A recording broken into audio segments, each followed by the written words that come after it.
বাংলাদেশ জাতীয়তাবাদী শ্রমিক দল রাঙামাটির কাপ্তাই উপজেলা শাখার আয়োজনে সংগঠনের ৪৬তম বার্ষিকী ও মহান মে দিবস উদযাপন উপলক্ষে আলোচনা সভা অনুষ্ঠিত হয়েছে।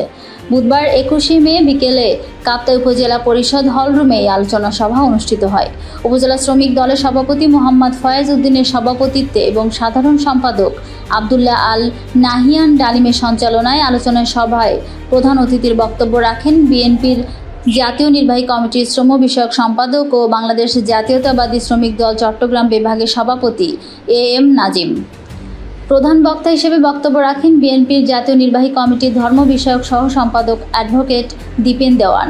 এ সময় বিশেষ অতিথি হিসেবে উপস্থিত ছিলেন চট্টগ্রাম বিভাগীয় শ্রমিক দল সাধারণ সম্পাদক কাজী শেখ নুরুল্লাহ বাহ, চট্টগ্রাম মহিলা শ্রমিক দলের সভানেত্রী শাহনেওয়াজ চৌধুরী, রাঙামাটি জেলা বিএনপির সহ সভাপতি সাইফুল ইসলাম ভুট্টো, রাঙামাটি জেলা বিএনপির যুগ্ম সম্পাদক ও সাবেক উপজেলা চেয়ারম্যান মোহাম্মদ দিলদার হোসেন, রাঙামাটি জেলা শ্রমিক দলের সভাপতি মোহাম্মদ মমতাজ মিয়া, সাধারণ সম্পাদক কবিরুল ইসলাম কবির সহ প্রমুখ।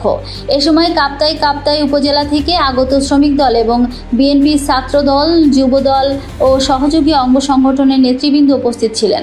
এ সময় বক্তারা মহান মে দিবসের গুরুত্বপূর্ণ ও তাৎপর্য সম্পর্কে বিস্তারিত আলোচনা করেন।